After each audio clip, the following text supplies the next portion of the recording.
계몽주의 시대와 종교를 공부하러 오신 여러분을 환영합니다. 자, 18세기는요, 정말 흥미로운 시대였습니다. 인간의 이성이 신을 재판대에 세운 그런 시대였거든요. 한쪽에서는 과학혁명의 빛이 막 우주의 비밀을 밝혀내고 있었고, 또 다른 한쪽에서는 아주 뜨거운 신앙 부흥 운동이 사람들의 마음을 불태우고 있었죠. 오늘은 바로 이 거대한 충돌, 이 차가운 이성과 뜨거운 믿음이 만들어낸 역설, 그리고 그게 오늘날 우리에게 뭘 남겼는지 그 유산을 한번 깊이 파고 들어보려고 합니다. 자, 그래서 오늘 우리는 크게 5가지 흐름을 따라가 보려고 합니다. 먼저 이성의 시대가 어떻게 시작됐는지 그 뿌리부터 살펴볼 거고요. 그리고 이 새로운 생각들이 신이라는 개념을 어떻게 바꿔놓았는지 바로 이신론의 탄생을 볼 겁니다. 심지어 이성의 칼날이 성경을 향했을 때 무슨 일이 벌어졌는지도 알아볼 거고요. 그리고 이 모든 생각들이 어떻게 현실 세계에서 혁명의 불꽃으로 타올랐는지, 마지막으로 이 계몽주의가 우리에게 남긴 빛과 그림자는 무엇인지 그 유산까지 쭉 훑어보겠습니다. 그러니까 18세기는 정말 거대한 역설의 시대라고 할 수 있어요. 보세요. 한쪽에서는 인간의 이성이야말로 모든 것의 기준이다 하는 계몽주의가 유럽 전체를 휩쓸고 있었고요. 바로 그 동시에 다른 한쪽에서는 아주 뜨거운 신앙심이 다시 불타오르는 대락성 운동이 일어나고 있었거든요. 이 차가운 이성과 뜨거운 믿음, 정말 정반대 같잖아요. 이 두 거대한 흐름이 어떻게 서로 부딪히고 또 영향을 주면서 그 시대를 흔들었는지 한번 들여다보죠. 자, 그럼 이 거대한 변화, 도대체 어디서부터 시작됐을까요? 그 뿌리를 쭉 따라가 보면요. 바로 과학혁명과 만나게 됩니다.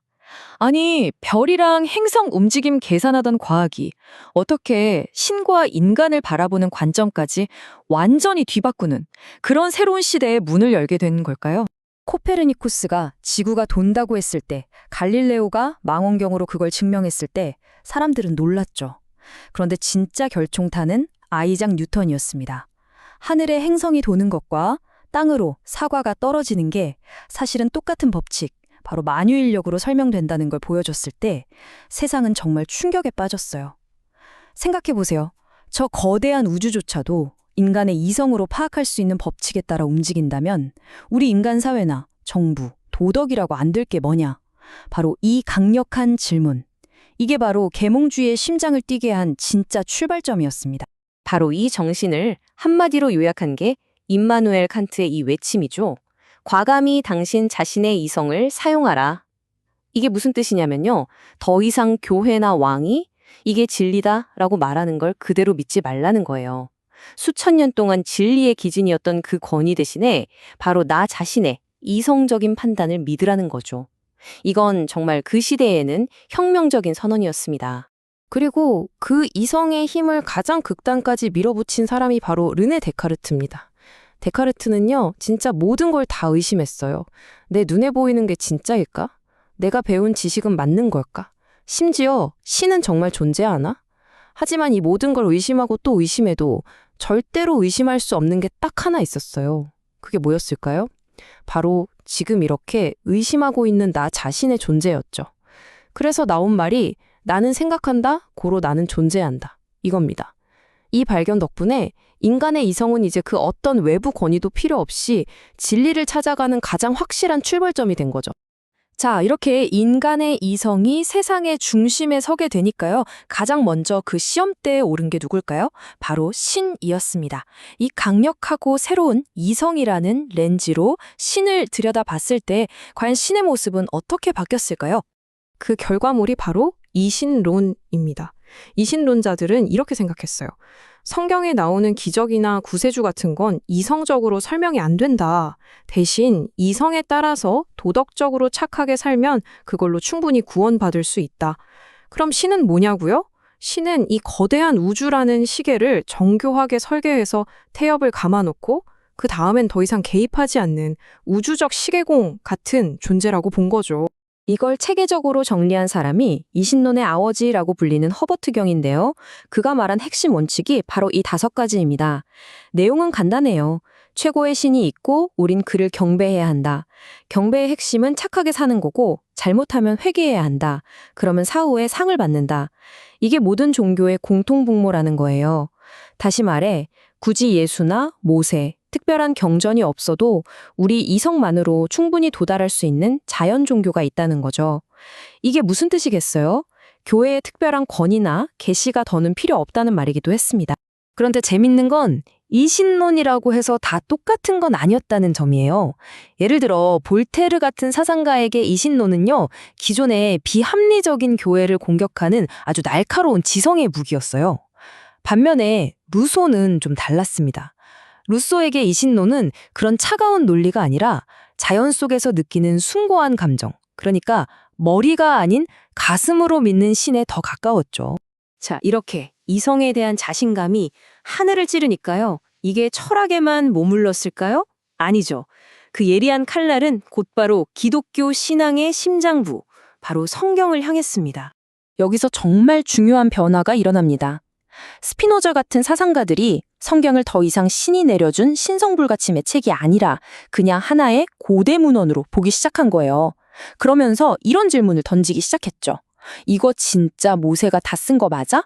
예수가 물 위를 걸었다는 기적, 이거 역사적 사실일까? 하면서요. 신의 말씀이 아니라 인간이 쓴 역사책 분석하듯이 성경을 해부하기 시작한 겁니다. 이런 식의 비판적인 접근은 당연히 기독교 신앙의 뿌리를 흔들 수밖에 없었죠. 아주 심각한 철학적 문제를 낳았는데요. 독일의 사상가 고트홀드 레싱은 이 도저히 건널 수 없는 간극을 아주 강렬한 표현으로 묘사했어요. 바로 넓고 흉한 구렁이라고요.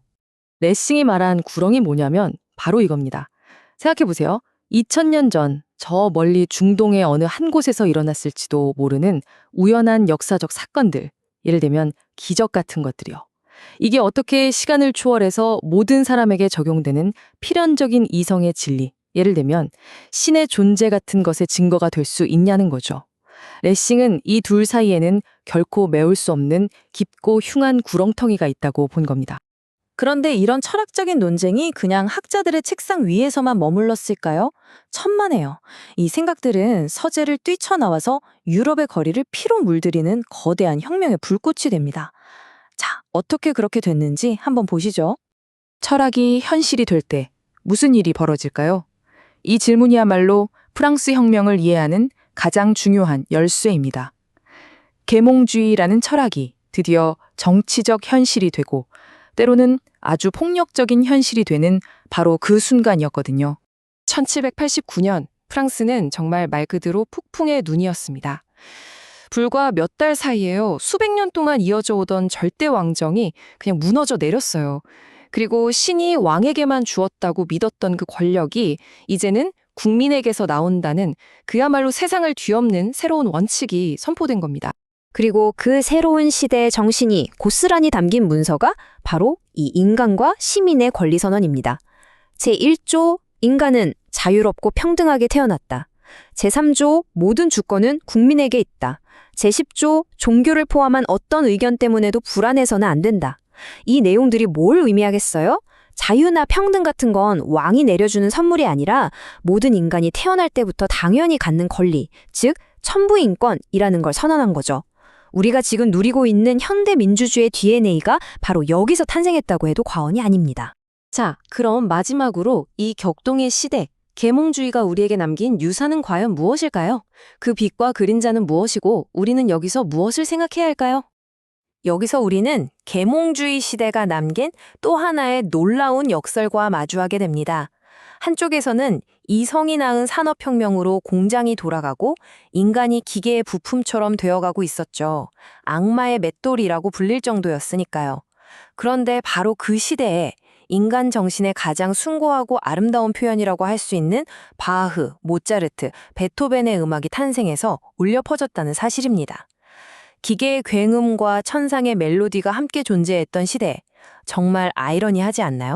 결국 이 질문이 남습니다. 인간의 이성은 우리를 낙원으로 이끌 수 있을까? 아니면 우리가 통제할 수 없는 새로운 힘을 풀어놓을 뿐일까? 18세기에 던져졌던 이 질문은 인공지능과 유전공학의 시대를 살고 있는 바로 우리에게 어쩌면 더 절실하게 다가오는 것 같습니다.